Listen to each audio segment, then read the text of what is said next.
नमस्कार दोस्तों, मैं देवेंद्र चंद्र राय फिर से आपका स्वागत करता हूं ईगल क्रेस्ट एंड एसोसिएट के एजुकेशनल वीडियो सीरीज में। चलिए एक बार हम फ्राइडे के मार्केट को रिकैप कर लेते हैं, फिर उसके बाद डिस्कस करते हैं कि मंडे को मार्केट कैसे रहने वाली है। देखिए, फ्राइडे के लिए जो मैंने आप लोगों को सजेशन दिया था वो बताया था कि 16,409 ये निफ्टी का एक सपोर्ट लेना चाहिए।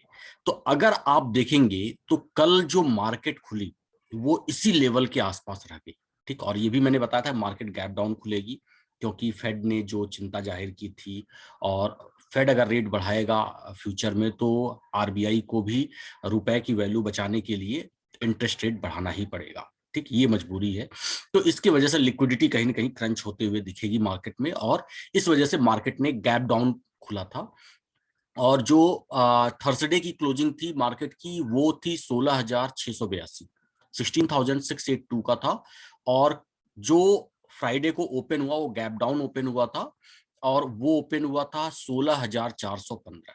ठीक, एक चीज देखिए, ये जो आप देख रहे हैं ना एक पतली लाइन, ठीक है, यही कैंडल है। मैं एक काम करता हूँ, इस लेवल को जो 16,409 का जो एक रेड लाइन है इसको मैं हाइड कर देता हूं, तो आपके लिए थोड़ा सा समझने में बेहतर होगा। एक सेकेंड,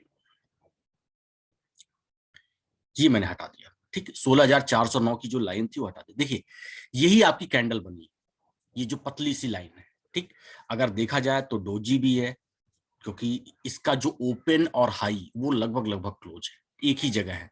देखिए, ओपन हुआ था 16,415 पे, ऊपर नीचे थोड़े बहुत फ्लैक्चुएशंस हुए, लेकिन जो इसकी क्लोजिंग हुई वो हुई 16,411, और मैंने 16,409 का ही लेवल दिया था कि निफ्टी को यहां पे रहना चाहिए। ठीक, तो निफ्टी लगभग उसी के आसपास हुई।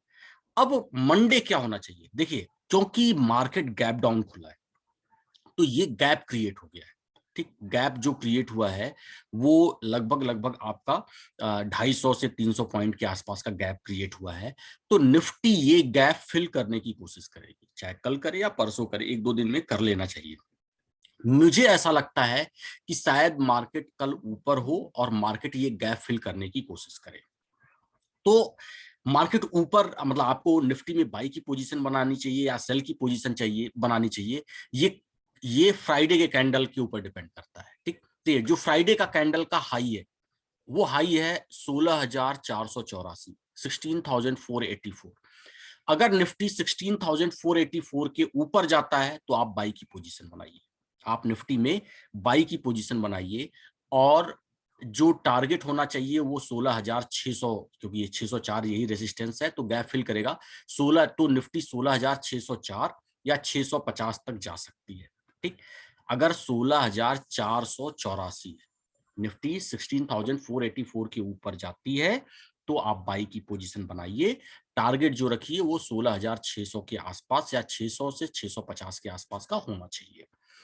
और अगर निफ्टी स्लिप कर जाती है, डाउन आ जाती है, और अगर इसने 16,340 का लेवल तोड़ दिया, 16,340 का लेवल तोड़ दिया, तो निफ्टी में आप 60 की पोजीशन बनाइए, और फिर 16,194 के आसपास निफ्टी आते हुए दिखनी चाहिए।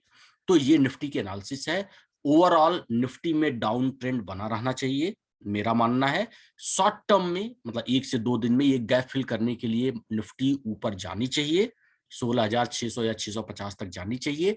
लेकिन जब तक निफ्टी अब 16,850 के ऊपर क्लोजिंग नहीं देता तब तक निफ्टी में सेल ऑन राइज है, मतलब निफ्टी अगर ऊपर जाए तो आप लॉन्ग रन में निफ्टी शॉर्ट कर सकते हैं। तो ये रहा आपको मार्केट का अपडेट। इसके अलावा LIC के आईपीओ की बात करते हैं तो LIC का आईपीओ जो है 1.79 टाइम्स सब्सक्राइब हो चुका है। कल LIC के आईपीओ का आखिरी दिन है, उम्मीद करते हैं 3 टाइम्स या 4 टाइम्स के आसपास तक ये सब्सक्राइब हो जाना चाहिए। इसके अलावा अगर हम रिकमेंडेशंस की बात करें तो हमने आप लोगों को रिकमेंडेशन दिया था 6 तारीख के लिए अदानी पोर्ट का 804 का। तो अगर आप लोगों ने 804 पे सेल किया होगा तो ये 804 के नीचे सेल किया होगा तो ये स्टॉक 790 तक गया था। और मैंने आपको बोला था कि अदानी पोर्ट में स्टॉप लॉस जरूर ट्रेल कीजिएगा क्योंकि ये शेयर कब रॉकेट हो जाए कोई पता नहीं। तो जिन लोगों ने स्टॉप लॉस ट्रेल करके चला होगा तो उनको जरूर फायदा मिला होगा। इसके अलावा श्री सीमेंट की बात करें तो मैंने बोला था 25,000 से नीचे अगर श्री सीमेंट जाए तो आप सेल की पोजीशन बनाएं। तो अगर आप देखेंगे तो 25,000 से नीचे जब श्री सीमेंट गया तो इसने 23,950 तक का लो लगाया, तो लगभग लगभग 1,050 पॉइंट तक का इसने प्रॉफिट दिया। अब चलिए 9th को मतलब कल मंडे को कौन कौन से स्टॉक है जिनमें आप पोजीशन बना सकते हैं। देखिए 9th के लिए मतलब मंडे के लिए मैंने ट्रेडिंग स्टॉक नहीं निकाला है, मैंने फंडामेंटल कॉल्स दी है। कैश के इक्विटी के फंडामेंटल्स कॉल्स हैं, इनको आप ध्यान में दीजिए। 2 स्टॉक मैंने रिसर्च किया है फंडामेंटली। एक है एशियन ग्रेनाइटो इंडिया लिमिटेड, ठीक, इसकी क्लोजिंग 77.05 है, और दूसरा है जेकेआईएल इंफ्रा, ठीक है, तो जे इसकी जो क्लोजिंग है वो 227 के आसपास है।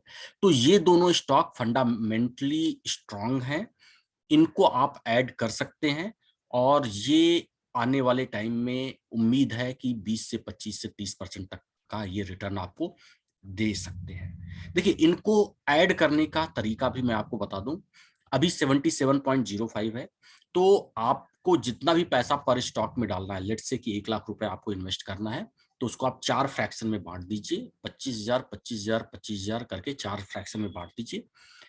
एक 25,000 रुपए कल जो है, जो भी आपको मार्केट रेट पे मिले उस रेट पे आप इन्वेस्टमेंट कर दीजिए, और फिर वहां से जब भी ये स्टॉक 2 से 3% डाउन मिले तो आप और 25,000 डाल करके उसमें एवरेज आउट करते रहिए। तो जो फंडामेंटल स्टॉक होते हैं, क्योंकि फंडामेंटल स्टॉक में इंट्राडे हम ट्रेडिंग नहीं करते, शॉर्ट टर्म नहीं करते, उसको लॉन्ग रन के लिए रखना चाहिए, महीने 2 महीने 6 महीने तक के लिए रखना चाहिए। तो ऐसे स्टॉक के लिए आपको एवरेज आउट करना जरूरी है, क्योंकि शॉर्ट टर्म में इनके ऊपर इंपैक्ट पड़ सकता है, बट लॉन्ग रन में ये आपको अच्छा रिटर्न दे सकते हैं। तो ये 2 स्टॉक है, एशियन ग्रेनाइटो इंडिया लिमिटेड और जेकेआईएल इंफ्रा, तो ये आप अपने पोर्टफोलियो में ऐड कर सकते हैं। तो आप हमारे चैनल को लाइक शेयर सब्सक्राइब करिए, और जो भी कोई न्यू अपडेट होगा हम आप तक जरूर शेयर करेंगे। इसके अलावा एक और अपडेट आपको दे देता हूँ। रिलायंस के रिजल्ट आए, ठीक है, रिलायंस का जो रिजल्ट आया वो इन द लाइन आया जो एनालिस्ट एक्सपेक्ट कर रहे थे, लगभग उतना ही आया है। बट रिलायंस जियो का जो प्रॉफिट है वो बढ़ा। उसके बढ़ने के पीछे रीजन ये है कि जो इन्होंने टैरिफ का रेट बढ़ाया उसकी वजह से उनके में प्रॉफिट बढ़ते हुए दिखा। लेकिन एक चिंता का विषय है कि रिलायंस जियो के सब्सक्राइबर ये दूसरा क्वार्टर है जब घटे हैं, ठीक है, जो कि एक एनालिस्ट के लिए एक चिंता की बात है।